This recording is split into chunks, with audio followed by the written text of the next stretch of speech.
السلام علیکم ناظرین، پروگرام ویژن پر آج آتے ذوالفقار کے ساتھ آپ کی خدمت میں حاضر ہوں۔ آج کے پروگرام میں 3 اہم خبریں آپ کے ساتھ شیئر کروں گا۔ پہلی خبر تو یہ ہے کہ توشہ خانہ کیس کے بعد عمران خان کو دوسرے مقدمے میں بھی باقاعدہ سزا دلوانے کی تیاری مکمل ہو گئی ہے۔ انتظار کس بات کا ہے، یہ تفصیلات آپ کے ساتھ شیئر کریں گے۔ اور پھر عمران خان کو اڑتی لگانے کا فیصلہ بھی کیا گیا ہے۔ یہ اڑتی ہوتی کیا ہے، کیسے لگتی ہے، عمران خان کو کیسے لگائی جائے گی، یہ آپ کے ساتھ شیئر کریں گے۔ اور پھر بشرا بی بی نے دی ہے جمائمہ خان کو وارننگ اور کہا ہے کہ بی بی ہمارے معاملات میں مداخلت سے باز رہو۔ اس کی تفصیلات بھی آپ کے ساتھ شیئر کریں گے، مگر اس سے پہلے کہ اپنے پروگرام کو آگے بڑھائیں، آپ سے گزارش ہے کہ اگر ابھی تک آپ نے ہمارا چینل سبسکرائب نہیں کیا تو پلیز کر لیجئے، ساتھ ہی بیل آئیکن بھی دبا دیجئے تاکہ جو ہی ہمارا کوئی نیا پروگرام اپلوڈ ہوتا ہے تو اس کا نوٹیفیکیشن فوری طور پر آپ کو موصول ہو سکے۔ پروگرام کا باقاعدہ آغاز کرتے ہیں ناظرین۔ پاکستان تحریک انصاف کا ہمیشہ سے ایک طریقہ کار رہا ہے، بلکہ طریقہ واردات رہا ہے کہ وہ زور زبردستی اور ڈرانے دھمکانے سے کام نکالنے کی کوشش کرتے ہیں۔ آپ کو یاد ہوگا جب عمران خان صاحب اقتدار سے اترے تھے تو جب ان کے خلاف تحریک عدم اعتماد آئی تھی اس دوران بھی، اور ان کے اقتدار سے نکل جانے کے بعد بھی جب پنجاب اسمبلی کے معاملات چل رہے تھے تو عمران خان صاحب مسلسل جلسے کرتے، ان کے بیچ میں بھی وہ اپنے ہی اراکین اسمبلی کو دھمکیاں لگایا کرتے تھے کہ جناب آپ لوگوں کو گھروں سے نکلنا محال کر دیا جائے گا، آپ کا گھراؤ کیا جائے گا، آپ کے بچوں کی شادیاں نہیں ہو سکیں گی، آپ کے بچوں کو اسکول میں جناب باقی لوگ ٹرولنگ کریں گے۔ تو اس قسم کی وہ دھمکیاں دیتے رہتے تھے۔ یہی دھمکیاں ان کے گلے بھی بڑی ہوئی ہیں آج، اور وہ دھمکیاں پھر آپ کو پتہ ہے کہ انہوں نے فوج کو بھی دینی شروع کر دی تھی، فوجی افسران کو دینی شروع کر دی تھی۔ تو معاملات پھر ان کے ہو گئے خراب، اور پھر وہ جب دیکھا کہ دھمکیوں سے بھی بات آگے نکل گئی تو پھر تو 9 مئی کو تو باقاعدہ حملہ آور ہو گئے نا۔ جو کچھ بھی ہوا آپ کے سامنے، یہ اس ڈیٹیل میں نہیں جانا چاہتا، لیکن یہ ان کا ایک طریقہ کار ہے دوسروں کو دبانے کا، ٹرولنگ کرنے کا، صحافیوں کو دبانے کا، دھمکیاں، ٹرولنگ اور خوف راس پھیلانا۔ یہی کام انہوں نے جج ہمایوں دلاور کے ساتھ کیا تھا کہ جب وہ کیس چل رہا تھا تو ویڈیوز آئی تھی کہ ان کو کمرہ عدالت کے اندر کھڑے ہو کر گالیاں دی گئیں اور ان کے اوپر دباؤ ڈالا گیا اور ان کو برا بھلا کہا گیا، اور وہ جتھے لے جا کر عمران خان صاحب اپنی مرضی کے فیصلے لینے کی کوشش کرتے رہے، لیکن بات بنی نہیں، اور آخر ہمایوں دلاور نے ان کو ایک مقدمے میں بہرحال سزا دے دی۔ لیکن اس کے بعد اب وہ جو وہی کیس جو اب آگے چل رہا ہے، اب وہ چیف جسٹس عامر فاروق ہیں اسلام آباد ہائی کورٹ کے، وہ اس کیس کی عمران خان کی جو درخواستیں ان کو سن رہے ہیں۔ اور وہ جس طرح ایک ہوتا ہے معاملہ، کبھی کوئی بندہ بیمار بھی ہو جاتا ہے، کبھی کوئی بندہ غیر حاضر بھی ہو جاتا ہے۔ مجھے یاد ہے کہ جب یہ نیب والے کیسز میں جو مریم کو اپیل سزا ہوئی تھی تو اس کے خلاف اپیل چل رہی تھی اسلام آباد ہائی کورٹ میں، تو 8 مہینے تک نیب والے تاریخیں لیتے رہتے اور کبھی پیش نہیں ہوتے تھے۔ کبھی ان کے وکیل کو کورونا ہو جاتا تھا، کبھی وہ جناب سیر پہ چلا جاتا تھا، کبھی وہ کسی تفریح دورے پہ چلا جاتا تھا، کبھی وکیلوں کی ہڑتال ہو جاتی تھی۔ یہ غرض کے ایک سوال جو اسلام آباد ہائی کورٹ نے پوچھا اس کا جواب دینے میں نیب نے 8 مہینے لیے۔ تو یہاں پر کل جسٹس عامر فاروق صاحب نے نیب کے جو وکیل تھے امجد پرویز، انہوں نے کہا کہ جی ان کی بارے میں بتایا گیا کہ وہ بیمار ہیں، تو انہوں نے پیر والے دن کی تاریخ دے دی، تو بس وہ پھر بڑی گڑبڑ ہو گئی۔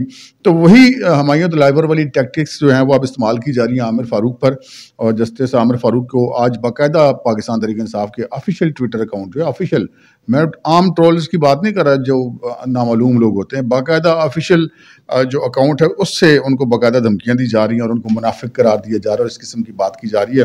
تو یہ بہرحال ایک ٹرینڈ پاکستان تحریک انصاف نے ہمارے معاشرے کے اندر دیا، اور ہر شعبے میں وہ اس طرح کرتے ہیں، کوئی خالی ججز کی بات نہیں ہے۔ تو اب دیکھتے ہیں کہ عامر فاروق صاحب اس سارے معاملے کے ساتھ کیسے نمٹتے ہیں، کیونکہ جب چیف جسٹس تک اگر ایک ہائی کورٹ کے دھمکیاں دی جا رہی ہیں تو اوپر جو سپریم کورٹ کے چیف جسٹس ہیں وہ ان کو مبینہ طور پہ پروٹیکٹ بھی کرتے ہیں، جو یہ دھمکیاں دینے والی پارٹیاں ہیں۔ بہرحال یہ ایک خبر تھی۔ اگلی خبر کی طرف بڑھتے ہیں۔ اگلی خبر یہ ہے کہ جی اس وقت جو پاکستان کے سیاسی منظرنامہ ہے اس کے اوپر میں اگلا جو پروگرام ہوگا اس کے بعد اس پر تفصیل سے آپ سے بات کروں گا۔ اس وقت جو 3 بڑی جماعتیں ہیں پاکستان کے اندر، پاکستان مسلم لیگ نون، پاکستان پیپلز پارٹی اور تحریک انصاف، ان تینوں کے اندر اس وقت شدید نوعیت کے اختلافات ہیں۔ نواز شریف صاحب پاکستان واپس آ رہے ہیں، وہ فیصلہ انہوں نے کر لیا ہے، لیکن یہ فیصلہ ان کے اپنی فیملی کے اجلاس میں کیا گیا، جس میں پارٹی کے جو دیگر رہنما ہیں ان کو تحفظات ہیں۔ اور پاکستان پیپلز پارٹی کی اس وقت سچویشن یہ ہے کہ پاکستان پیپلز پارٹی جن کے وزیر اعلیٰ قومی مفادات کونسل میں بیٹھے اور مردم شماری کی منظوری دی، اور لازمی بات ہے جب مردم شماری کی منظوری ہونی ہے تو الیکشن آگے جانے ہیں. تو اس وقت تک پیپلز پارٹی ساتھ تھی، لیکن اب کل سے پیپلز پارٹی نے ایک یو ٹرن لیا ہے اور انہوں نے اس چیز کو تنقید کا نشانہ بنانا شروع کر دیا. اب اس کے پیچھے کی جو سٹوری ہے وہ یہ ہے کہ ایک صاحب ہیں جی، ان کا نام ہے علی مکسی. یہ جناب سندھ کے اندر محکمہ خوراک میں فوڈ کنٹرولر کے عہدے پہ تعینات تھے. اب ان کے بارے میں کہا جاتا ہے کہ یہ مبینہ طور پر مکیش چاولہ جو ہیں ان کے فرنٹ مین ہیں. مکیش چاولہ جو ہیں وہ ایکسائز کے اور جو فوڈ کے منسٹر ہیں سندھ کے اندر رہے ہیں، اور یہ بڑے قریب سمجھے جاتے ہیں ان سب لوگوں کے. تو یہ اے جی مجید جو ہیں ایک صاحب، ان کو باہر جانے سے روکا گیا تھا ایئرپورٹ کے اوپر. بتایا گیا کہ ان کا نام سٹاپ لسٹ پر ہے، اور زرداری صاحب نے پھر ان کو فون کر کے بڑی مشکل سے باہر بھجوایا. اور اس کے بعد یہ خبریں آ رہی ہیں کہ یہ جتنے لوگ ہیں یہ سارے جو ہیں وہ ان کے نام اس لسٹ میں شامل ہیں. اور یہ جو علی مکسی ہیں جن کے بارے میں نے آپ کو بتایا فوڈ کنٹرولر، یہ بھی 1 مہینے سے غائب ہیں. ان کے مبینہ طور پہ پتہ نہیں چل رہا. تو پیپلز پارٹی کے اندر بھی جو ہے وہ کچھ معاملات ہیں. کچھ آصف علی زرداری صاحب اور بلاول بھٹو زرداری کے درمیان بھی الیکشن کو لے کر کے کب ہونا چاہیے اس کے اندر بھی اختلاف رائے پایا جاتا ہے.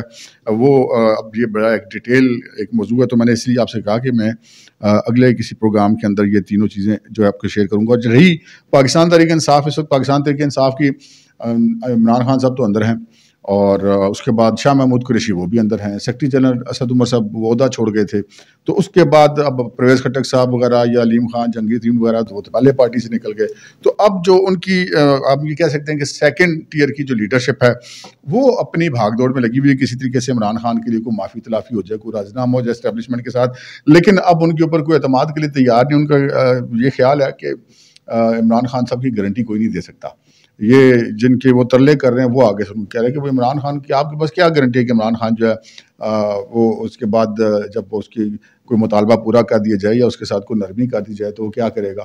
تو ایسی گارنٹی کوئی دے نہیں سکتا. تو یہ جو تینوں پارٹیاں ہیں ان کے اندر بھی جو اس وقت گروپ بندی اور اختلافات چل رہے ہیں، یہ آپ کے ساتھ نیکسٹ انشاءاللہ پروگرام میں ہم شیئر کریں گے. اگلی ان خبروں کی طرف پڑھتے ہیں جو آپ نے تھم نیل کے اوپر دیکھی تھی.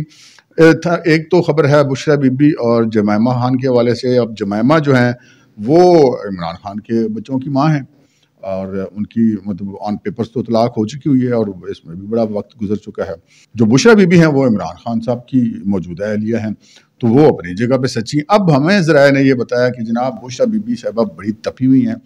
تپی اس لیے ہوئی ہیں کہ جمائمہ خان جو ہیں وہ لندن سے بار بار بقول بشرا بی بی کے مبینہ طور پہ کہ جی وہ عمران خان کے معاملات میں مداخلت کر رہی ہیں، اور جو پاکستان تحریک انصاف اس کے معاملات میں بھی مداخلت کر رہی ہیں. آپ نے دیکھا ہوگا تصاویر وغیرہ تو سوشل میڈیا پہ چلتی رہتی ہیں. جتنے پاکستان سے بھاگے ہوئے ہیں پی ٹی آئی کے سوشل میڈیا کے جو مجاہدین ہیں، یہ وہ جو سابق میجر عادل راجہ اور وہ جو ایک لڑکا وہ ہر وقت جس کو وہ گالم گلوز کرتا رہتا ہے ایون فیلڈ کے باہر، شایان نام ہے کہ کیا، وہ ہو گیا. اور جتنے بھی اور ایسے لوگ ہیں جو کہ پی ٹی آئی کے بڑے مشہور سوشل میڈیا ایکٹیوسٹ ہیں، وہ اب جمائمہ خان ان سے باقاعدہ وہاں پہ ملتی ہیں، ریگولرز ان کے ساتھ میٹنگ کرتی ہیں، ان کے ساتھ اٹھتی بیٹھتی ہیں. تو اب یہ چیزیں یقینی بات ہے کہ جمائمہ کی جو ایکٹیویٹیز ہیں ان کو بشرا بی بی نوٹ تو کر رہی ہیں. پھر اب جب عمران خان صاحب اندر چلے گئے ہیں تو بھی ان کو یہ ایسی اطلاعات ملی ہے کہ جی ان کی رہائی کے لیے جو اپنا خاندانی اثر رسوخ ہے جمائمہ خان وہ استعمال کر رہی ہیں، تو وہ بھی بشرا بی بی کو ناپسند ہے. اب جمائمہ خان اس میں کامیاب ہوتی ہیں، یہ نہیں ہوتی، یہ ایک الگ کہانی ہے. لیکن یہ ذرائع سے معلوم ہوا ہے کہ بشرا بی بی نے میسج بھجوایا ہے جمائمہ خان صاحبہ کو کہ بی بی تم عمران خان کے معاملات میں مداخلت سے باز رہو. عمران خان جیل میں ہے، وہ باہر بھی آ جائے گا. میرے تمام لوگوں کے ساتھ پارٹی کے اندر بھی رابطے ہیں، جن سے مذاکرات کرنے ہیں میرے ان کے ساتھ بھی رابطے ہیں، دوسری سیاسی جماعتوں کے ساتھ بھی میری بات چل رہی ہے، معاملات میرے کنٹرول میں ہیں، تو آپ کو اس معاملے کے اندر مداخلت کرنے کی ضرورت کوئی نہیں ہے. اور یہ شاید بشرا بی بی صاحبہ کی جو غصے کی ایک تو فطری وجہ ہے کہ مطلب وہ سابق بیوی ہیں ان کی اور وہ مداخلت کر رہی ہیں تو ان کو غصہ آنا ان کا بنتا ہے.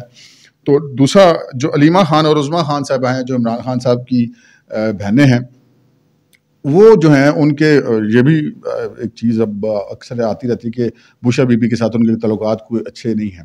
لیکن یہ اب بھی ایک چیز ہے کہ بشرا بی بی کے علم میں یہ بات بھی ہے کہ ان دونوں بہنوں کے عمران خان کی سابق اہلیہ جمائمہ کے ساتھ تعلقات موجود ہیں.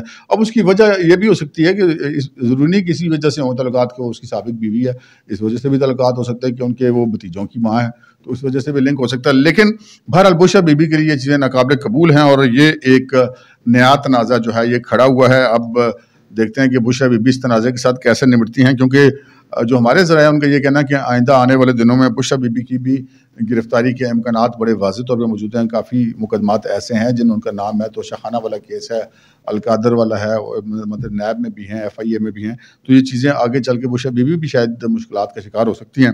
تو دیکھتے ہیں کہ اب یہ ان دونوں جو خواتین کے درمیان یہ جو تنازع ہے اس کا یہ معاملہ کس طرف کو جاتا ہے. اگلی خبر ہے جناب, عمران خان کو اب دوسرا مقدمہ جو وہ آلموسٹ تیار ہے, جس میں ان کو باقاعدہ سزا ہوگی, کیونکہ ایف آئی آرز تو ان کے خلاف بہت ساری ہیں, لیکن وہ ضمانتوں کے لیول پہ سارے معاملات چل رہے تھے. وہ کبھی ہو رہی بار بار ہو جاتی تھی, ایکسٹینڈ ہو جاتی تھی, پھر اس کے بعد اب جو ہے وہ ہو گیا کہ جی وہ چونکہ گرفتار ہو گئے تھے, ایک مقدمے میں سزا ہو گئی تھی, وہاں پہ وہ پیش نہیں ہو سکتے تھے, تو وہ ضمانتیں کینسل ہو گئی. ان کو بھی ہائی کورٹ میں چیلنج کیا گیا ہے ضمانتیں کینسل ہونا بھی, حالانکہ میرا نہیں خیال کہ وہ کوئی چیلنج ہونا بنتا تھا, کیونکہ یہ تو ایک نیچرل سی بات ہے. یہ جب ایک بندہ نہیں پیش ہو سکتا, وہ زیر حراست ہے, تو اس کی ضمانت تو پھر قائم نہیں رہ سکتی. لیکن بہرحال جو ہمارے ذرائع ان کا یہ کہنا ہے کہ جی وہ جو دوسرا مقدمہ توشہ خانہ کیس کے بعد, جس میں عمران خان کو باقاعدہ سزا ہونے کے بڑے واضح امکانات موجود ہیں, وہ ہے سائفر والا کیس. اب آفیشیل سیکرٹ ایکٹ جو ہے وہ لاگو مطلب عمران خان صاحب کے اوپر ہو رہا ہے. وہ جو دفعات ان کے اوپر لگائی گئی ہیں وہ بڑی سخت دفعات ہیں, اور اس مقدمے کے اندر عمران خان کو گرفتاری کے بعد جو ہے وہ ایف آئی اے کی ٹیم میں پہلے بھی جا کے شامل تفتیش کر چکی ہے, اور اب معلوم ہوا کہ اب دوبارہ بھی ان کو شامل تفتیش کیا گیا ہے. غالباً آج ان کو شامل تفتیش کیا گیا ہے. ایف آئی اے کی ٹیم اٹک گئی تھی, جیل میں جا کر انہوں نے عمران خان صاحب سے سوال و جواب کیے ہیں, اور ایک بار پھر عمران خان نے اس چیز کا اعتراف کیا ہے کہ سائفر ان سے گم ہوا ہے. البتہ ان کا یہ کہنا ہے کہ جی میرے پاس تو سائفر کی کاپی تھی, اوریجنل تو وزارت خارجہ میں پڑا ہوا ہے, لیکن وہ جتنی بھی کاپیاں ہوتی ہیں وہ ساری اوریجنل ہی ہوتی ہیں. اور پھر اس کے بعد چونکہ وہ نہ صرف یہ کہ وہ گم ہوا, بلکہ وہ ایک ایسے اشاعتی ادارے میں چھپ گیا امریکہ کے, جس میں عمران خان صاحب نے خود اپنا انٹرویو بھی دیا ہوا ہے. تو یہ معاملات بڑے مشکوک تھے. پھر آڈیوز وغیرہ بہت سارے معاملات ہیں, اور اعظم خان کے جو بیانات ہیں وہ ٹوٹل عمران خان کے خلاف جا رہے ہیں ہمارے ذرائع کے مطابق. اور جو شاہ محمود قریشی صاحب ہیں وہ تفتیش کاروں سے تعاون نہیں کر رہے ہیں, اور بظاہر ایسا لگ رہا ہے کہ شاہ محمود قریشی صاحب بھی اس معاملے کے اندر رگڑا کھا جائیں گے. اچھا, اب یہ جو میں نے آپ سے عرض کی کہ تیاری مکمل ہے, لیکن انتظار کس بات کا انتظار ہے جناب؟ چالان مکمل ہونے کا. اب جب یہ چالان عدالت میں داخل کر دیا جائے گا, یہ عام طور پہ ایف آئی اے کی جو کورٹ ہوتی ہے وہ اسپیشل کورٹ ہوتی ہے, اسپیشل جج سینٹرل اس کو کہتے ہیں, وہاں پر یہ چالان جائے گا, یا جو خصوصی عدالت بنی ہے شاید اس میں چلا جائے, لیکن ابھی یہ دیکھتے ہیں کہاں جائے گا. لیکن یہ جو اب اس کیس میں جائے گا تو اس کے بعد پھر اس کی باقاعدہ فرد جرم عائد ہوگی, اور اس کے بعد مقدمے کی باقاعدہ سماعت شروع ہوگی. اچھا, فرد جرم عائد ہونے سے لوگ یہ سمجھتے ہیں کہ شاید پتہ نہیں جرم ثابت ہو گیا, حالانکہ وہ عدالت فرد جرم عائد کرتی ہے, آگے ملزم کی مرضی ہوتی ہے وہ مانے یا نہ مانے. اگر وہ نہیں مانتا تو عدالت پھر جو شہادتیں طلب کر لیتی ہے اور پھر آگے کیس چلاتی ہے. اس کے بعد پھر فیصلہ ہوتا ہے سچ جھوٹ کا, جو بھی عدالت کا بھی کرائٹیریا ہوتا ہے قانون کے مطابق. تو وہ اب چلان جو ہے وہ مکمل ابھی کیوں نہیں ہو رہا؟ اب اتنے دن ہو گئے, ابھی اس لیے نہیں ہو رہا کہ ایک تو عمران خان صاحب سے تفتیش مکمل کرنی تھی, وہ اب ہمارے ذرائع کا کہنا ہے کہ اب آلموسٹ مکمل ہو چکی ہوئی ہے. اور دوسرا جو ہے وہ اسد عمر صاحب جو ہیں ان سے بھی وہ شامل تفتیش 2 دفعہ بڑی ڈیٹیل میں ہو گئے ہیں. ان کی درخواست ضمانت بھی غالباً 28 اگست تک ہے, وہ بھی 2 دن میں اوور ہو جائے گی. کل شاہ محمود قریشی جو کہ گرفتار ہیں, ان کے مزید 4 روزہ جسمانی ریمانڈ لیا ہے ایف آئی اے حکام نے, تو وہ بھی جب ریمانڈ مکمل ہو جائے گا, شاہ محمود قریشی کا جسمانی ریمانڈ مکمل ہو جائے گا, وہ جوڈیشل ہو جائیں گے. اسد عمر صاحب کی ضمانت اگر کینسل ہوگی تو شاید کوئی ہفتہ کھنڈ معاملہ آگے چلا جائے, اگر کنفرم ہوگی تو پھر بھی ان کی تفتیش وہ 2 دفعہ شامل تفتیش ہو چکے ہیں, تو اس کو مکمل کر لیا جائے گا. عمران خان سے تفتیش مکمل ہو چکی ہے, تو یہ اب تینوں کی تفتیش مکمل ہو چکی ہے. یہ ایک فارمیلٹی ہے کہ اب عدالت سے جب فزیکل ریمانڈ والا مرحلہ ختم ہوگا تو اس کے بعد ہم کہہ سکتے ہیں کہ 2-4 دن کے اندر اندر ایف آئی اے حکام جو ہیں وہ اس مقدمے کا باقاعدہ چلان عدالت میں پیش کر دیں گے, اور پھر ان پر فرد جرم عائد کر کے ملزمان کے اوپر اور مقدمہ آگے چلائے گا, جس میں بظاہر ایسا لگتا ہے کہ فردِ جرم میں عمران خان کے اوپر، شاہ محمود قریشی کے اوپر اور اسد عمر کے اوپر عائد کی جائے گی، جبکہ جو اعظم خان صاحب ہیں سابق principal secretary to prime minister, جب عمران خان پرائم منسٹر تھے ان کے پرنسپل سیکرٹری تھے، ان کے بیان کو جو ہے وہ بطور سلطانی گواہ کے بیان جو ہے وہ شامل کیے جانے کا امکان ہے۔ اچھا، اب اگلی خبر کی طرف بڑھتے ہیں جناب۔ جو آپ نے دیکھا ہوگا تھمب نیل کے اوپر، یہ اڑتی لگانے کا فیصلہ، یہ اڑتی ہوتی کیا ہے؟ آپ میں سے کئی جو ہمارے ناظرین ہیں وہ میری بات سن کے ہنس پڑے ہوں گے کہ میں نے بڑا ایک دیسی سا لفظ استعمال کیا ہے۔ یہ دیسی سا لفظ عام آدمی کو تو شاید اس کا نہیں پتہ ہوتا، لیکن وہ آدمی جو کبھی گرفتار رہا ہو کسی مقدمے میں، اولاد میں رہا ہو یا تھانے میں رہا ہو یا جیل میں رہا ہو، تو اس کو پتہ ہوتا ہے، یا پولیس والوں کو پتہ ہوتا ہے، یا پھر ہم جیسے کرائم رپورٹروں کو پتہ ہوتا ہے کہ یہ ہوتا کیا ہے۔ اچھا، اڑتی کہتے ہیں کہ اس کو جی اڑتی کہتے ہیں اس کو ہیں کہ ایک جو بندہ ہے وہ پولیس کی حراست میں ہے یا وہ جیل میں ہے، یہ دو جگہ پہ اڑتی لگتی ہے۔ اگر ایک بندہ پولیس کی حراست میں اور وہ انتہائی مطلوب ہے لیکن پولیس اس کی ابھی گرفتاری نہیں ڈالنا چاہتی، یا وہ بہت سارے مقدمات میں مطلوب ہے، تو تب بھی ایسا ہوتا ہے کہ اگر وہ ایسا کرتے ہیں کہ پولیس والے ایسے ملزم کو اپنے پاس حراست میں رکھتے ہیں، لیکن چونکہ اس کی گرفتاری نہیں ڈالی ہوتی، تو وہ کہتے ہیں کہ یار یہ ملزم ہمارے ہاتھ سے نکل نہ جائے، کوئی بیلٹ شیلف نہ پڑ جائے، تو ہر روز اس کی پوزیشن تبدیل ہو جاتی ہے۔ ایک دن وہ ایک تھانے میں ہوتا ہے، ایک رات دوسری رات وہ دوسرے تھانے میں ہوتا ہے، تیسری رات وہ تیسرے تھانے میں ہوتا ہے، چوتھی رات وہ کسی چوکی میں ہوتا ہے، پانچویں رات وہ کسی پرائیویٹ پلیس پر ہوتا ہے، چھٹی رات پھر وہ کسی تھانے میں ہوتا ہے۔ تو جب تک اس کی تفتیش پوری سے نچوڑ کے نہیں لی جاتی، اس وقت تک اس کی گرفتاری نہیں ڈالتے۔ تو اس کو کہتے ہیں کہ بندے کو اڑتی لگی ہوئی ہے، کہ مطلب اڑتا پھر رہا ہے، کبھی ایک جگہ کبھی دوسری جگہ کبھی تیسری جگہ، اور پتہ نہیں چل رہا کہ بندہ کدھر ہے۔ اچھا، اسی طرح یہ تو ہو گیا نا کہ غیر قانونی۔ اب قانونی میں بھی ایسا ہوتا ہے کہ مقدمے اگر زیادہ ہیں تو کبھی ایک تھانے کی پولیس ریمانڈ لے گی، پھر دوسرے تھانے کی لے لے گی، پھر تیسرے تھانے کی لے لے گی، پھر چوتھے تھانے کی لے لے گی۔ تو یہ بھی اڑتی کی ایک قسم ہے۔ اچھا، پھر ایک اڑتی جو نہیں جیل کے اندر بھی ہوتی ہے۔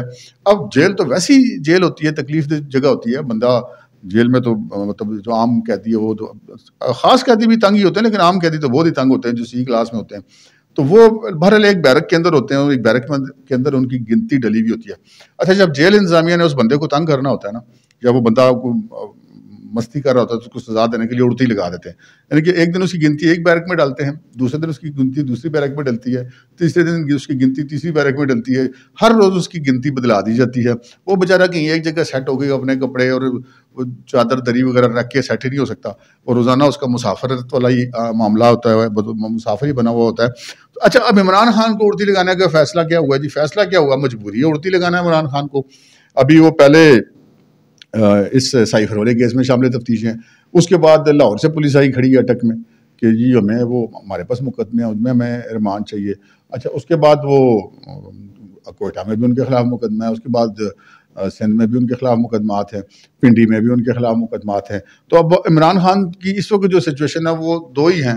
ایک تو وہ مسلسل گرفتار رہیں گے، اگر کسی مقدمے میں ان کی ضمانت بھی ہو جاتی ہے تب بھی سزا معطل ہو جاتی ہے، تب بھی، کیونکہ کیسز بہت زیادہ ہیں جن کی گرفتاریاں وقتاً فوقتاً ٹلتی رہیں گی۔